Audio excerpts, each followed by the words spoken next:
Hello. Hi, everyone. Thanks so much for coming out tonight on this chilly evening. My name is Misa Jeffereis. I'm assistant curator here at CAM.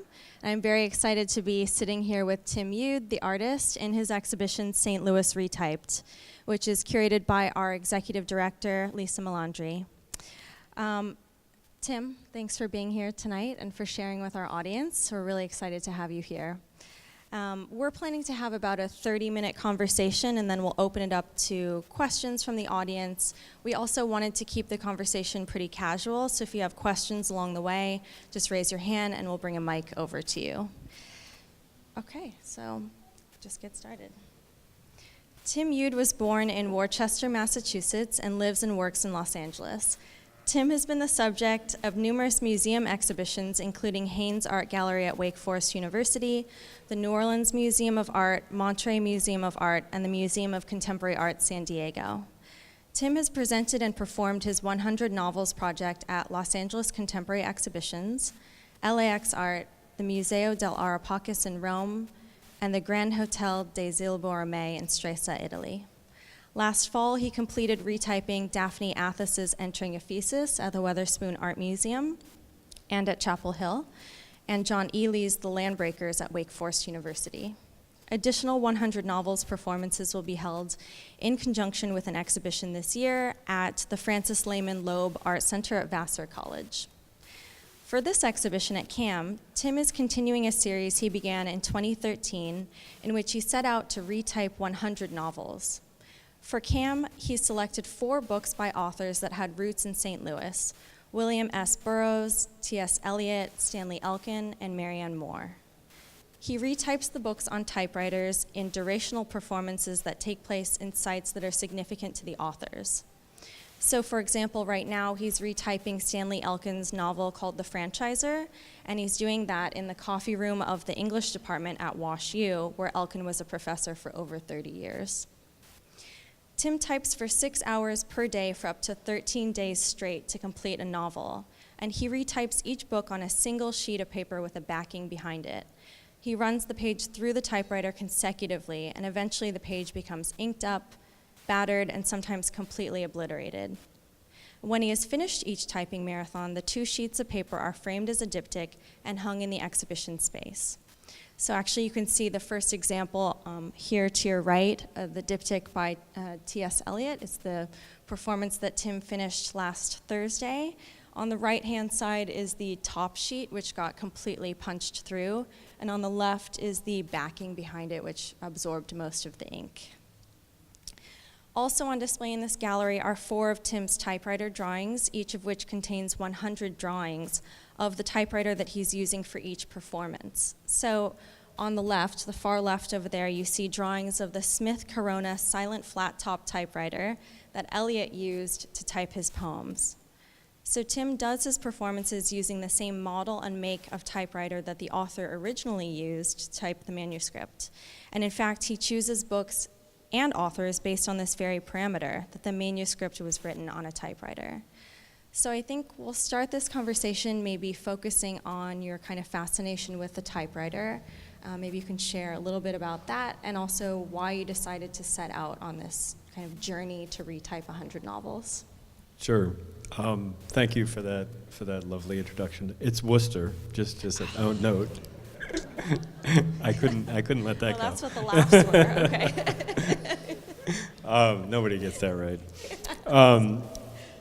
So I think that, like talking about the typewriter, I think the typewriter, in a way, is this talisman. It's something that I think, as people, we try to fetishize objects and imbue them with some kind of spirit that. Did the mic just drop out?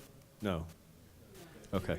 Some kind of spirit that the object really doesn't possess. And I've been, fascinated by photographs of authors at their typewriters for many years. And a couple years before this project started, my wife and I were down in Florida, and we drove down to Key West to Hemingway's house there. And one of his typewriters was there in this. It's a beautiful oasis. This house. It's well kept up. the rest of the keys have kind of gotten ruined. It's a little honky-tonk, but you get there, and it's beautiful, but you also get there, and there are these cats all over the place, and it becomes all about cats. And so I thought more about what does it mean when we go to an author's home and we fetishize an object to the point where maybe that object has taken on almost too much meaning. Like it's becomes a substitute for actually reading the words. Like, oh yeah, I saw Hemingway's typewriter. All of a sudden, I'm an expert in Hemingway. Like, I think that's kind of something that goes on, and that stuck in my mind, and I rolled it around for a long time, and a few other things kind of collided in my mind. But it was really, the typewriter is really the lodestone that draws me to these locations that are significant. And instead of just looking at the typewriter, I want to put the work back into that author's work and make the meaning that we're sort of attaching to that typewriter actually come alive a little bit. Great. I think you also kind of set out on this formal pursuit to create this sort of block, this abstracted block of ink, because you had this kind of great moment where you were realizing when you were reading that a book is really just a rectangle with two other rectangles in it when you open the pages, and then there's this black kind of block of text, and you wanted to compress a novel into just one page. Can you talk about that a little bit? Sure. So, I did have that realization that for all these years that I've been looking at a book, that's exactly what I'm seeing on a formal level. And I had this, palpable urge to crush the book. Like it was just a physical thing. I felt like, wow, could I just, if I was strong enough, I could just keep compressing the book and making it, all those words kind of become one page. And that, I think the physicality of that, it wasn't just about creating a black rectangle. It was about creating a black rectangle that had history and texture and weight to it. And I think that put me on the path of, okay, if that's what I want to do, how am I going to do it? Should I handwrite it?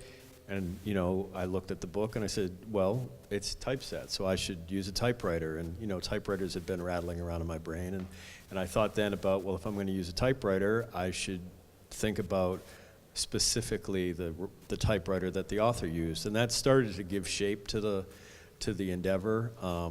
It took me 7 or 8 before I knew I was going to retype 100, or that I was going to call it the 100 novels. But it was a sort of a progression of these little epiphanies that led me to that practice.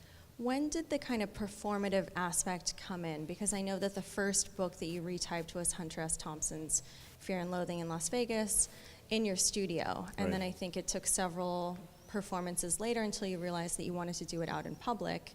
Can you talk about how the performance changed as it became more in the public realm? Sure. So I will make one note too on the Hunter S. Thompson piece. The reason I started there is because I knew I had read somewhere along the line, an interview or something like that, that he himself, when he wanted to become a writer, or when he was a young writer, he typed out The Great Gatsby and The Sun Also Rises. And so that was I think that's why that started there for me. But like Misa said, it was in my studio. I didn't even know I was going to do more than one. I mean, if I had done that and had a lousy time doing it and it looked bad, I would have said, well, you know what, forget it, I'm going to change it. But it led me to want to do more. And I want to say it was the 5th piece I did was Henry Miller's Tropic of Capricorn, which is his Brooklyn memoir novel. And I sat on a sidewalk in Brooklyn around the corner from his house, and I did it there, and it's such an odd and interesting experience. There were after I sat there for 3 or 4 days, I became like a fixture, and people would stop and ask me for directions, and this whole thing went on. But I should note that when I first started, and this was new, performance was new to me at the time. I had not done anything more than just studio art. I had a little sign out, and it said, this is what I'm doing, and I'm not going to talk to you. I'm trying to type this and read this, and thanks for stopping or whatever. And about an hour into it, I took the sign down because I could feel people around me, and they wanted to ask me questions, and it felt like somehow I was I was shutting off conversations that I didn't want to shut off. Like I would gain, those would be two-way conversations. It wouldn't be me just talking about what I'm doing. I would get to hear what they had to say about it. And I've never gone back on that. I mean, it's a trade-off. Like there's some days where I get interrupted a lot and it puts me behind on my page count, or it makes it more work for me to stay engaged in the novel because I have to keep kind of restarting my thought process.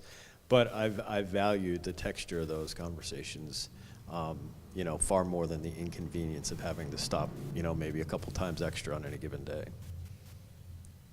You're also part of this kind of long line of performance artists that you could call kind of endurance or durational performance artists that often use their body within the performance. It's kind of the medium. They push themselves to these extreme levels. I mean, we could say that you're part of that sort of legacy. You're sitting on this hard chair for sometimes up to 13 days. You're employing this kind of hunt and peck technique that you call it, where he types with like his index fingers primarily, and I think your thumb for the space, but there's a lot of kind of pecking at the typewriter, which takes longer, it's arduous, so there's this kind of sacrifice of one's comfort in this performance. And I'm wondering if you find that, you know, there's greater significance in some kind of bodily sacrifice that has to happen. Is that why you chose to do 100 of these performances? Well, I think that, I think the endurance aspect of it for me, it's more like a slow burn endurance. It's not, there's a legacy of great performances that have been done over time that really where a person's safety or health is actually put in jeopardy. And so I'm not there. I think it's more about just the commitment to reading, which is what I really think at the core of my project is this attempt to be a really good reader and to keep getting better. And I think that does take time. And so it's time-based. The endurance part, I think we can say it's endurance, and I'm not walking away from that label, but I'm not in jeopardy, let's put it that way.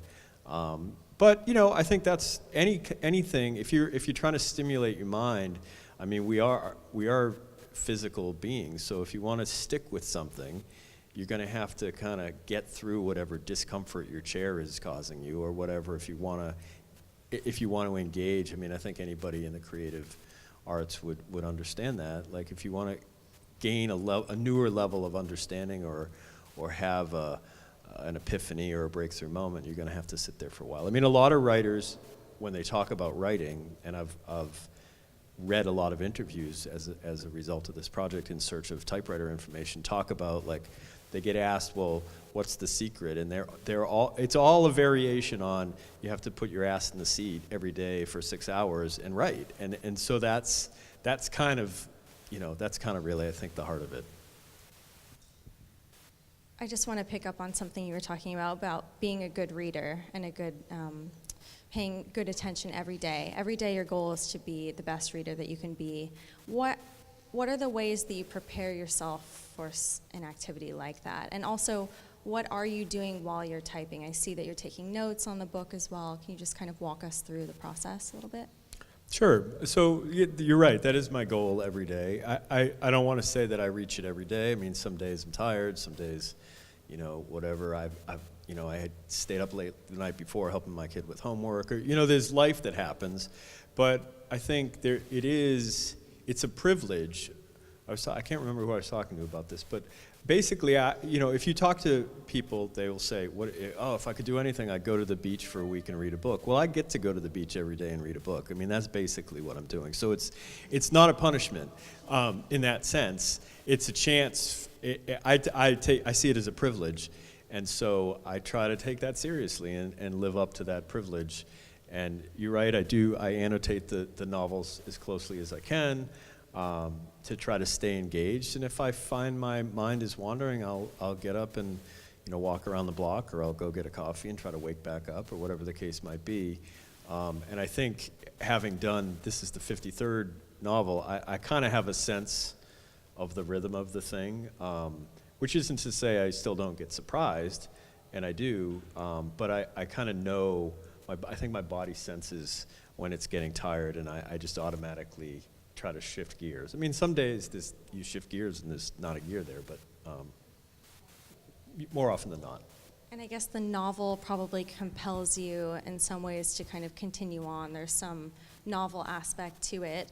I'm wondering if you can talk about the kind of selection process for how you choose which novels to retype. We know that it needs to have been written on a typewriter, it needs to be in English, and that you will have read it at least once before you retype it. So can you tell us what compels you to want to spend up to 100 hours with a book?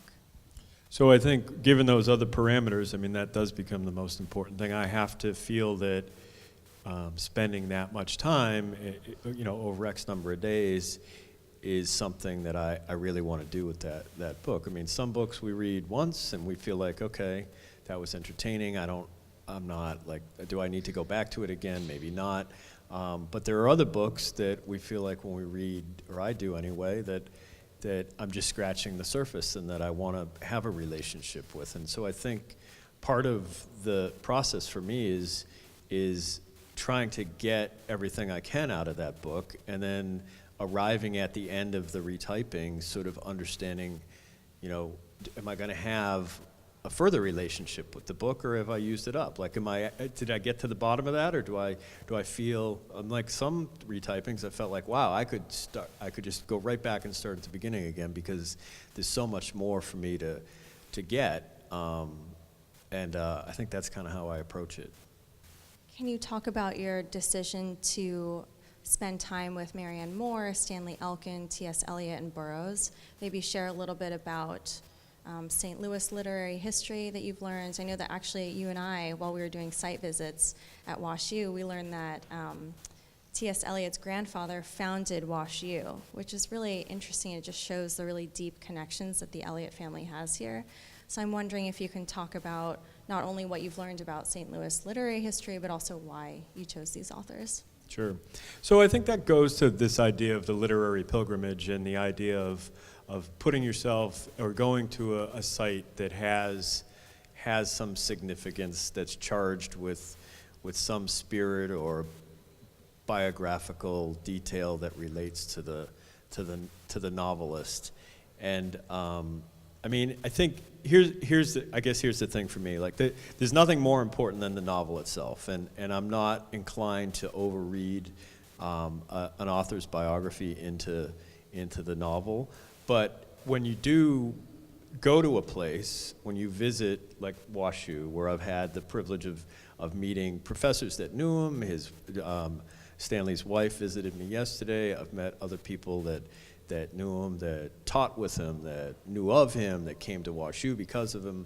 You start to build this sort of secondary base of knowledge that can only help. I mean, it's not there to tell you how to read the book, but it's certainly there when your mind isn't engaged exactly in the book. You're still sort of immersed in the stew of that novelist's life, which I think really helps. And so that's probably why I do that. And then specifically, so when Lisa invited me, we talked about, novelists in St. Louis, and then we came up with this idea of also adding a couple poets.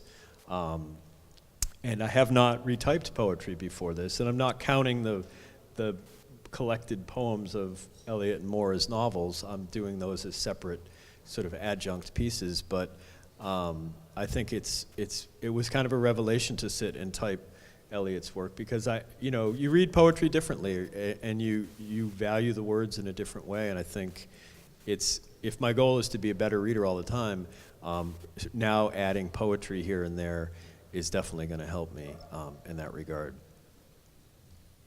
Just speaking to this aspect of research that goes into your project, can you talk about some of the research you've had to do to find out what typewriter an author has used to write their manuscripts? Has it been really difficult? Is there a particular anecdote you want to share about that?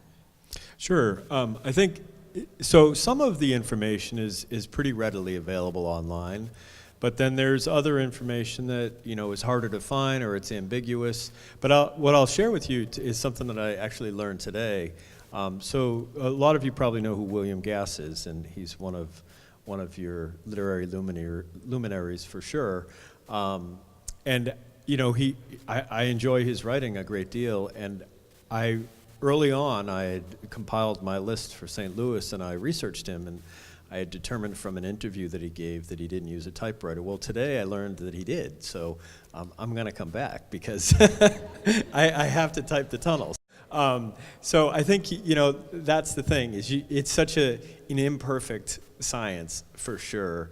You don't know when these things are going to pop up, or, you know, I mean, authors, artists, they answer questions not dishonestly, but maybe the question he was talking about, maybe it was how he wrote a certain thing, or where his mind was at that moment, and how, you know, and it gets misinterpreted or miswritten, and then all of a sudden it's fact when that's really not the case. The case is more nuanced. So, but that's fun for me. Like, to find that out today was great. It was, you know, like, yeah, it would have been great if I had it on the schedule, but how cool is that to have learned and to know, and then to give me a reason to come back, or however it works. But I liked that. That was good.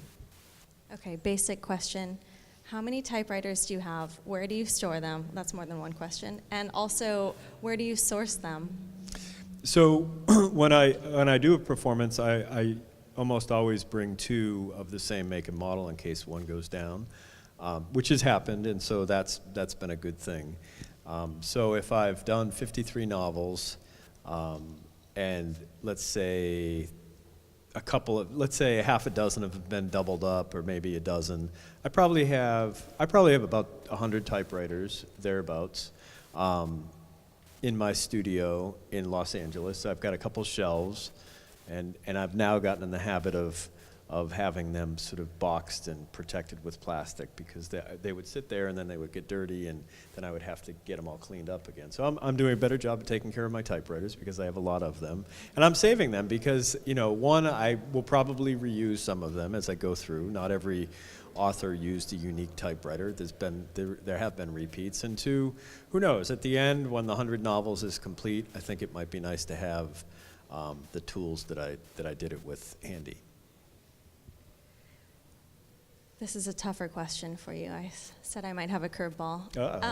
Well, you've been asked this before, and we actually talked about it, but the list of novels that you've typed, you know, you've typed 53 so far. A lot of them are by male authors, and I think there's an interesting reason in history to do with that. Maybe you can share, you know, about the kind of imbalance between genders. Sure. Well, so I think that some of that comes out from, you know, my own blind spot. I think that as a voracious reader, like, the reason I'm in this is because I love to read, and I think I was attracted to 20th century literature. It spoke to me the most loudly, and the reality is now that I'm deep into it, I've come to understand that it was a very unfairly male dominated. When it comes to the novel, it was mostly men who were getting published in the 20th century, and so some of it was my own bias, some of it was what was available out there, and I think it's taken a little bit more work to seek out women writers when I get invited someplace. And here, you know, Marianne Moore, that's thanks to Lisa. She really brought me to the idea of doing Marianne Moore, and because I didn't know she was from here. So that was a good addition. And you know, when I go to the Hudson Valley, starting in April, I think 3 of the 6 are female writers. So I'm trying. I mean, it's not going to ever come out, I don't think, balanced. But what I have learned along the way is that it seems that women, for a variety of factors that probably make sense, were more successful at publishing short stories. If they were responsible for, like, running the household, and their husband was out in the barn writing all day, well, they maybe found time to write a short story. And so there are some great collections of short stories by women, and I think that's going to kind of work its way into this as I work. I mean, I'm not going to count them as novels. I'm going to count them as short story collections. I learned today at WashU, in fact, that Joy Williams still types on a typewriter, and that's kind of exciting to me because I like her stories. So we'll see where that takes me. Another question about the performative aspect, just to go back a little bit. I was thinking about how you kind of occupy space for a duration, and I know in the past you've retyped Ray Bradbury's Fahrenheit 451 during Banned Books Week. And so is there sometimes a kind of secondary agenda with your performances? Like you made that choice to type that book during that week. Right. Is that something that you're conscious of? Are you timing performances in order to have a kind of second or third agenda? Well, I think that hasn't happened too often. I want to type All the President's Men, though, at the Washington Post. That's like on my list. So, that's kind of like I've got that fantasy. So maybe it'll happen. If you watch the trailer to the movie, if you go back and watch it, it's all typewriters. The title treatment, and then it's all them typing away. It's right in my wheelhouse. So we'll see if that happens. But I think that the Fahrenheit 451 was somewhat unique. I had retyped a couple of Vonnegut novels at the Kurt Vonnegut Memorial Library in Indianapolis a year earlier, and they asked me to come back and do that performance specifically for Banned Books Week. And I'm not exactly sure of there's not really a biographical connection of Ray Bradbury to Indianapolis, but one of the leading scholars of Bradbury works at Indiana, I think it's IUPUI, Indiana University, Purdue University of Indianapolis, or something. It's like an acronym of some sort. And he's there, and so some or a lot of the papers, his collection, Bradbury's collection is at the university there, and they had access to the actual desk that Bradbury wrote Fahrenheit 451 on. So they put that in the Vonnegut Memorial Library, and the conceit of the whole thing was that I was trapped in the library. I had to sleep in the front window for the whole week, and so it was a thing. But it was good, because I feel strongly about banned books, and so it was fun, and at the end of it, the diptych, I burned it instead of framing it, so yeah.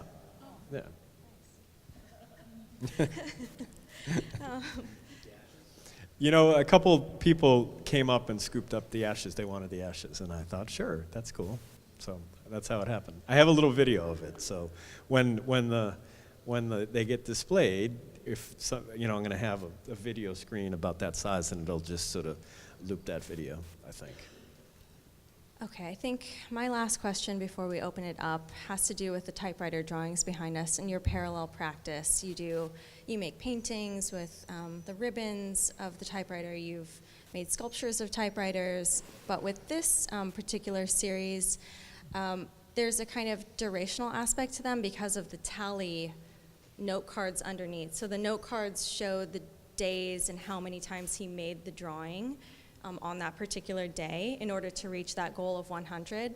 So I wonder if you can talk about the relationship between the drawings and a similar idea of the kind of compression that happens with the diptych. Mm-hmm. Well, I layer pages of text on, layer it and layer it and layer it, and that it builds up this abstraction essentially out of something that starts out as being legible or readable.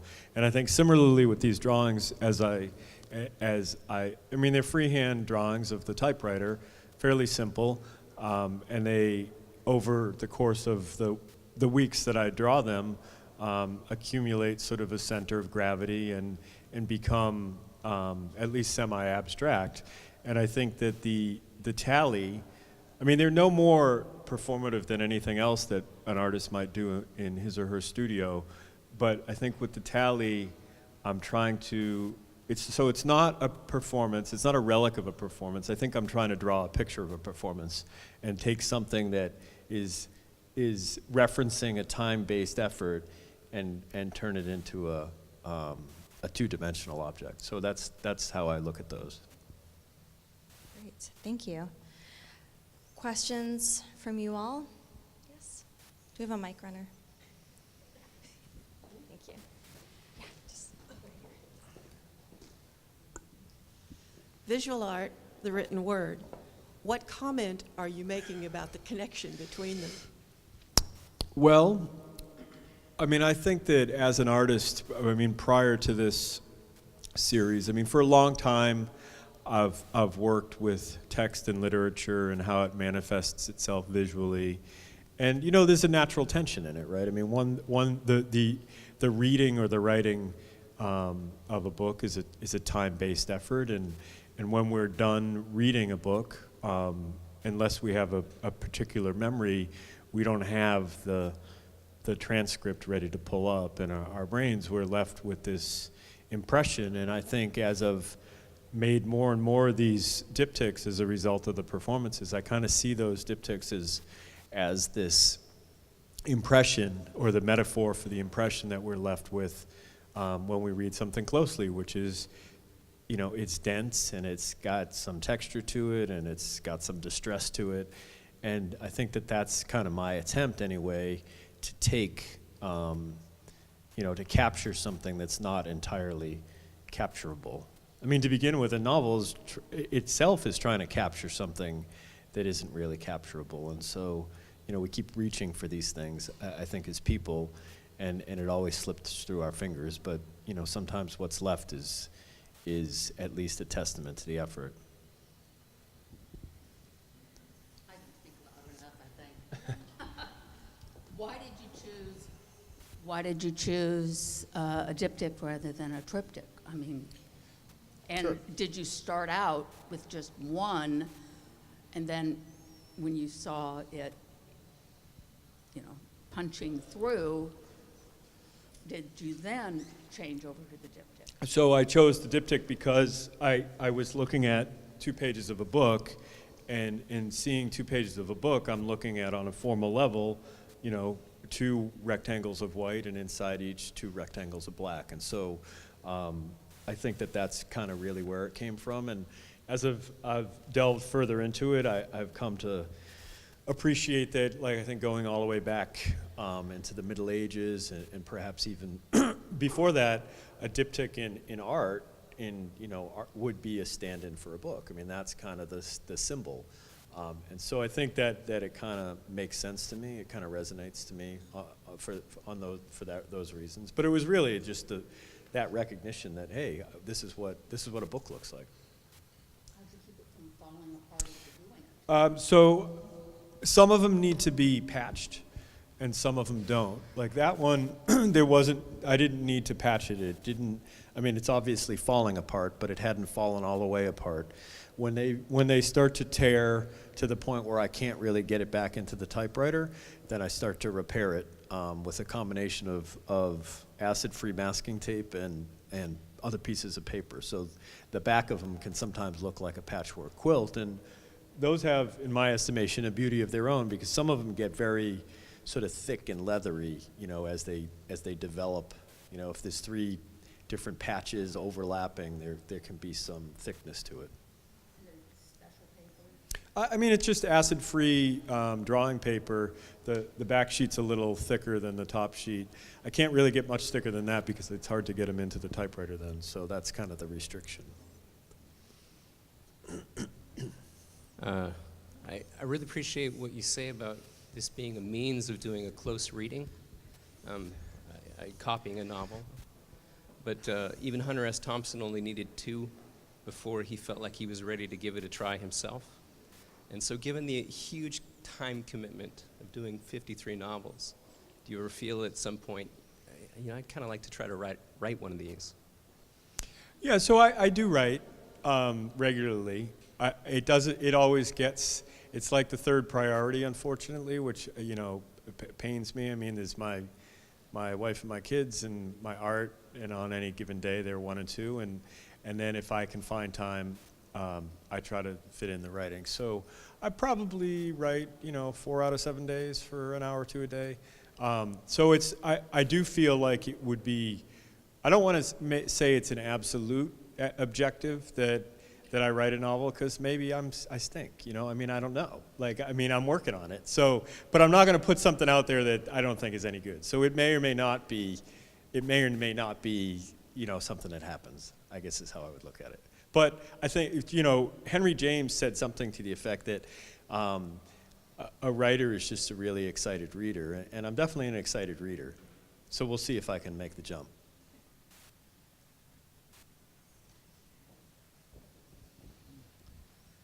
I was curious about what type of typewriter Burroughs used. Did he use a Burroughs typewriter? So I think Burroughs, my understanding on Burroughs is that he used a number of different machines, and he would pawn them for drugs and then get them back and borrow his buddy's typewriter or whatever. I'm going to use a Hermes Rocket, which he definitely was using around the time he was writing Naked Lunch. There is a Burroughs typewriter in the 80s, I think it was. So let's see. Yeah, in the 80s, he was living in the Bowery, and the apartment that he lived in is still maintained somewhat. There's a sort of an area of the apartment, I guess, that, I mean, I haven't been in it, I've just seen some pictures. And there's a Burroughs typewriter on the desk. So I'm assuming that that was what he used, but that maybe is just a thing for show. I'm not entirely sure. Did the sound of the typewriter typing have effects on you? Well, I mean, I see the piece as there is a sonic element to it for sure, and I think oftentimes when people hear me before they see me, they get engaged in the piece maybe in the best way. I mean, best is a lousy word, but in a way that is fruitful. Like if they hear me, there's something in that sound that says, oh, this is not something I encounter every day, whether they're walking into a museum or whether they're walking through a parking lot, wherever I might be. And that, I think that triggers a curiosity, which I think is helpful when they then get up to me and say, well, what's going on? So yeah, the sound, and here, when I'm not here, we're bringing the sound in from the remote locations, and so you hear me typing live, or if somebody stops me and I'm talking to them, you'll hear our conversation. So there is a disembodied quality to it, which I also like, and that's the sound makes that possible.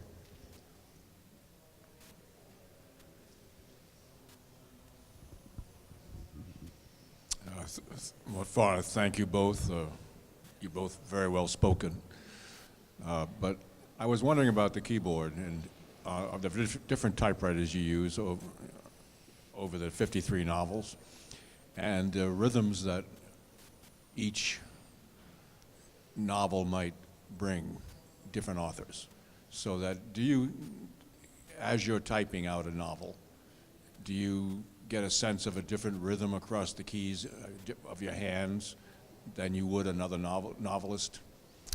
So let me ask you, are you asking, am I picking up so if one writer writes a long lyrical sentence and another writer writes a staccato sentence, is that affecting how I'm typing it? Is that kind of the question, or? I would think you'd pick that up after a while. Yeah, I think that it's possible. I mean, I don't want to say it definitively. I'd have to listen to, I'd almost have to listen to it played back to see if I could kind of ferret that out. I mean, I'm not a great typist, so I think there are plenty of syncopations that are happening just because I'm not touch typing. So it might not be quite as smooth a translation as that.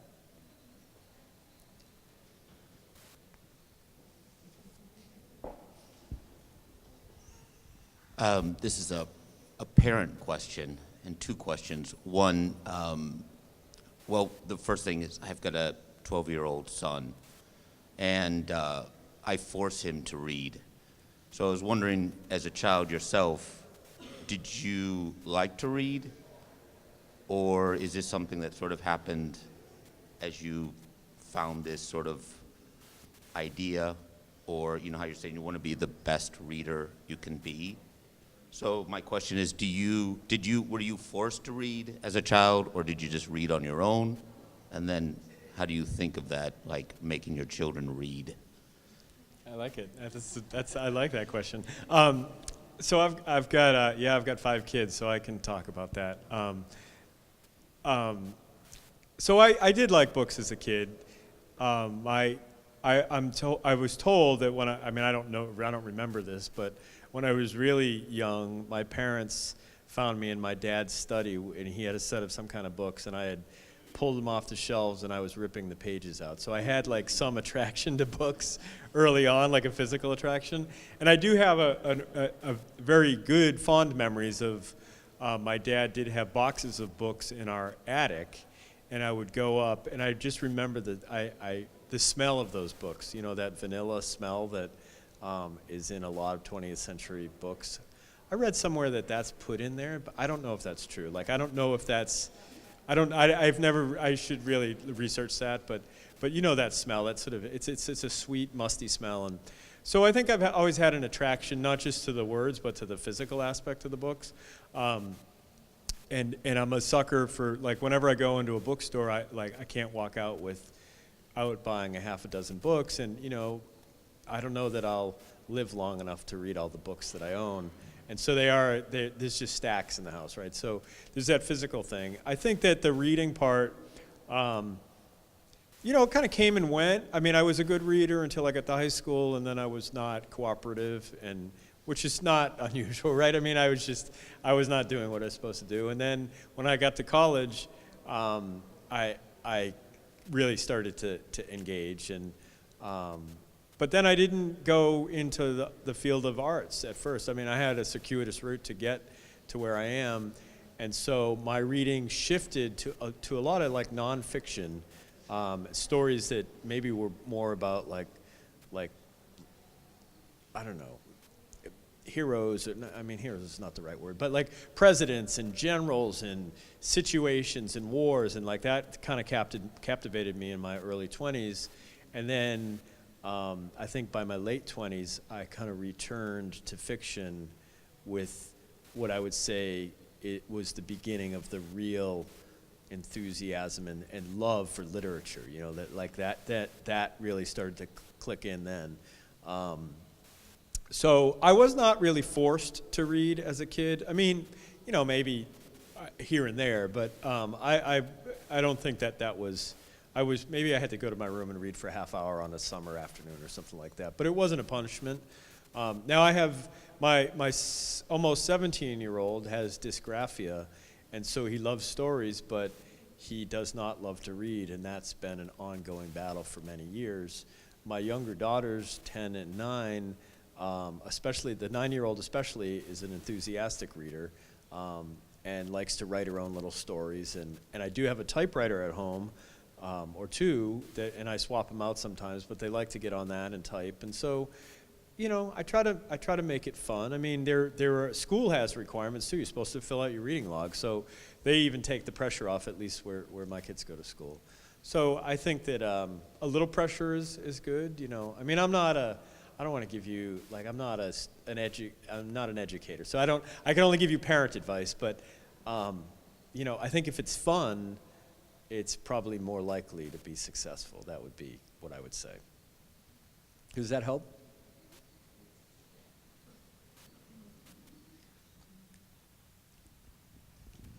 Hey, first, I want to congratulate you on being able to feed, clothe, and educate those 5 kids with such an imaginative occupation. Right. I mean, typing novels as a performance artist is, you know, very unusual, very creative, and also your other artwork. Unfortunately, I didn't get here at the start, so I'm very familiar with St. Louis authors, and I don't know, are you doing Eliot or Burroughs or Elkin? So all 3. All 3? Yeah, okay. and the 4th is Marianne Moore. Marianne Moore, I'm not familiar with. Okay, and you'll be doing those here for the most part. So Eliot I did here. I've been working on, for the last 8 or 9 days, Stanley Elkin's The Franchiser at okay. Washington University. So Great. I've been over there. And then I'll go home to LA for a couple weeks, and I'll be back to retype Marianne Moore's poems at the church she was born and raised in Kirkwood. And then I'll finish up with Naked Lunch by Burroughs, a couple days at his childhood home, a couple days in the window at Left Bank Books, and then I think 5 or 6 days at the Bellefontaine Cemetery. So yeah. Sure.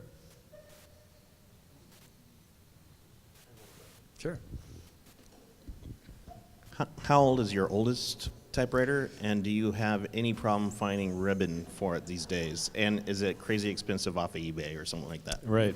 So I think probably my oldest typewriters go back to the to the 19 teens, I would say, like maybe 1915 or 16. I think the one I'm thinking of is a small Corona number 3. It's this portable thing, and it folds up. Hemingway used it to write Farewell to Arms. Isaac Dinesen used it to write Out of Africa. So as far as the ribbons go, you can get them on eBay. I think they're $8 or $9 a spool, so not horrible. And there are still a couple of specialty manufacturers out there. There's even one manufacturer, most of them are nylon, but there's even one manufacturer that makes the old cloth ribbons, which is cool. Yeah. Actually, I have one more question. Yeah. Is that, where do you choose the color of the ribbon for like red, blue, or black? Right. So the novels have all been, well, I should say not all, mostly have been done in black, with the one exception of 2 novels by Raymond Chandler that I typed in blue because I had learned that he liked blue ink. So I made that adjustment. And then when I decided to do the poetry, I thought, well I would look for a way to distinguish it, and I thought red. So that was kind of a happy surprise because I'm pretty pleased with the way it looks.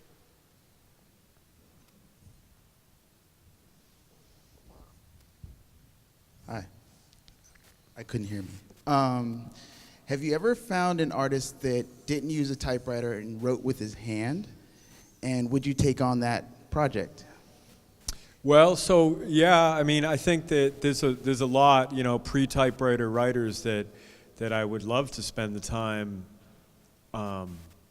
reading closely. But in a way, I mean, how it works for me anyway when I'm making art is to have some kind of parameter. And I think that by limiting it to novels written on a typewriter by the author gives me something to work against.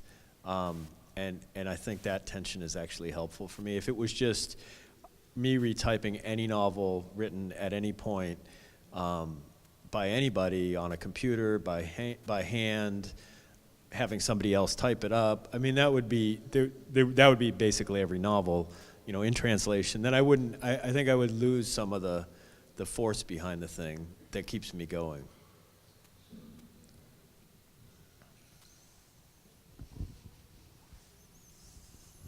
You said you're doing 100 of these, but then when you came here, you were referred to several other authors. So how many did you know that you wanted to do, and how often is it that because you're in a location, you pick up a few extra novelists that you decide to do? So I have like this little database that I've made of novelists who I know typed, or I'm pretty sure typed, and it's somewhere around 400 names, and it keeps growing. And so, I mean, I'm going to get to the end of it, and I'm not going to get to them all. I mean, it's so that list is a living, breathing thing, and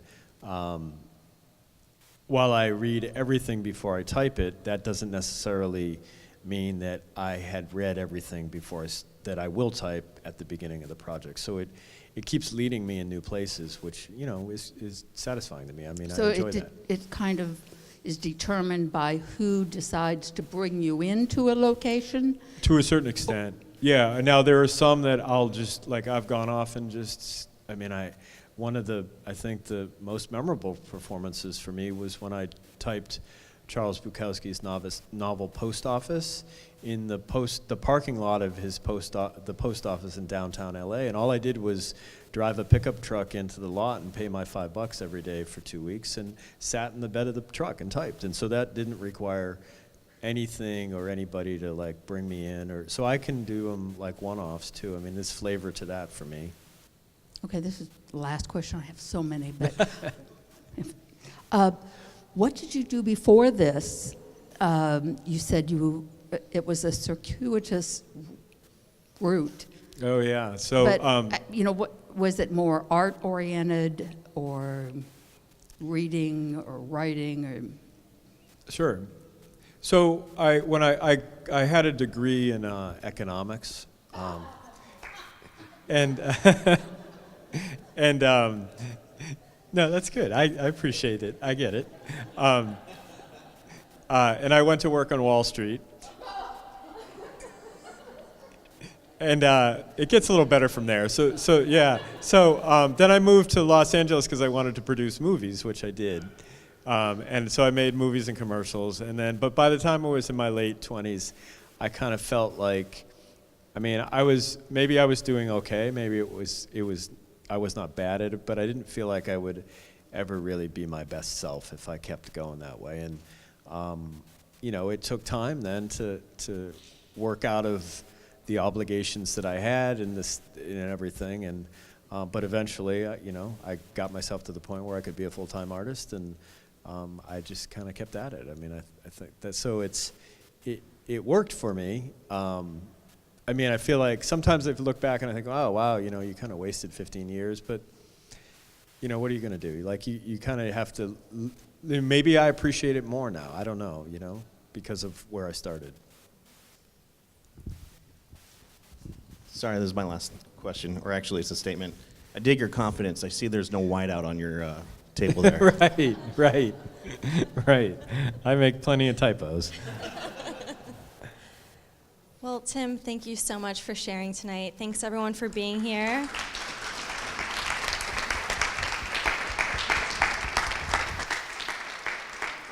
And just wanted to re-emphasize what Tim was saying about him coming back February 26th for performances on Marianne Moore's poetry, as well as Burroughs.